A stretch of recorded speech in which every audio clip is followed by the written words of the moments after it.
Tujuan pembelajaran kita hari ini yaitu: 1. Siswa dapat mengenal proklamator kemerdekaan Indonesia dengan penuh kepedulian. 2. Siswa dapat menyebutkan peristiwa-peristiwa heroik dalam menyambut kemerdekaan dengan penuh tanggung jawab. 3. Siswa dapat mengidentifikasi nilai-nilai luhur dalam keragaman masyarakat dengan penuh kepedulian. Proklamasi. Kami, bangsa Indonesia, dengan ini menyatakan kemerdekaan Indonesia. Anak-anak, ini adalah peristiwa pembacaan Proklamasi Kemerdekaan Indonesia pada tanggal 17 Agustus 1945. Ada dua tokoh penting yang mewakili seluruh rakyat Indonesia yang dikenal sebagai proklamator, yaitu Insinyur Soekarno dan Dr. Andes Muhammad Hatta. Tahukah kalian siapa itu Insinyur Soekarno dan Dr. Andes Muhammad Hatta? Mari kita berkenalan. Insinyur Soekarno merupakan Presiden pertama Republik Indonesia. Beliau menjadi Presiden Republik Indonesia sejak tahun 1945 sampai dengan 1967.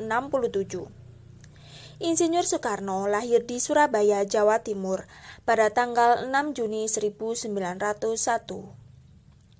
Jenjang pendidikannya dimulai dari IS di Tulungagung. Setelah lulus, Soekarno melanjutkan pendidikannya di ILS Mojokerto, Jawa Timur, HBS Surabaya, dan THS yang sekarang menjadi Institut Teknologi Bandung atau ITB di Bandung, Jawa Barat, dan memperoleh gelar insinyur. Dr. Andes Muhammad Hatta. Dr. Andes Muhammad Hatta adalah Wakil Presiden pertama Republik Indonesia tahun 1945 sampai 1957. Muhammad Hatta lahir di Bukit Tinggi, Sumatera Barat pada tanggal 12 Agustus 1902. Jenjang pendidikannya ditempuh di ILS di Bukit Tinggi, Mulo di Padang, dan HMS di Jakarta. Pada tanggal 17 Agustus 1945, Insinyur Soekarno dan Dr. Andes Muhammad Hatta beserta para tokoh lainnya memproklamasikan kemerdekaan Indonesia. Insinyur Soekarno membacakan teks proklamasi kemerdekaan dan Dr. Andes Muhammad Hatta sebagai pendampingnya. Bahkan dalam teks proklamasi tersebut tercantum nama dan tanda tangan mereka berdua atas nama bangsa Indonesia. Oleh karena itulah, Insinyur Soekarno dan Dr. Andes Muhammad Hatta diberi gelar sebagai pahlawan proklamator pada tahun 1986. Pembacaan teks proklamasi kemerdekaan disambut dengan penuh sukacita oleh seluruh rakyat Indonesia. Peristiwa pembacaan proklamasi memberikan semangat kepada rakyat untuk melakukan perlawanan mengusir penjajah di berbagai daerah di Indonesia. Rakyat Indonesia berusaha menegakkan kedaulatan di berbagai daerah dengan tindakan heroik untuk mendukung proklamasi kemerdekaan Indonesia. Peristiwa heroik tersebut diantaranya yaitu peristiwa heroik di Yogyakarta, peristiwa heroik di Surabaya, dan peristiwa heroik di Semarang. Peristiwa heroik di Yogyakarta. Perebutan kekuasaan di Yogyakarta dimulai pada tanggal 26 September 1945 dengan tujuan menuntut agar Jepang menyerahkan semua kantor kepada pihak Indonesia. Peristiwa heroik di Surabaya. Terjadi insiden bendera di Hotel Yamato, Surabaya pada tanggal 19 September 1945. Orang Belanda mengibarkan bendera merah putih biru di atap hotel. Rakyat kemudian menyerbu hotel, menurunkan dan merobek warna biru bendera itu untuk dikibarkan kembali.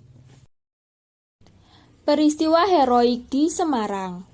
Pada tanggal 15 Oktober 1945, pasukan Jepang melakukan serangan ke kota Semarang dan dihadapi oleh TKR dan laskar pejuang lainnya. Pertempuran ini berlangsung selama 5 hari.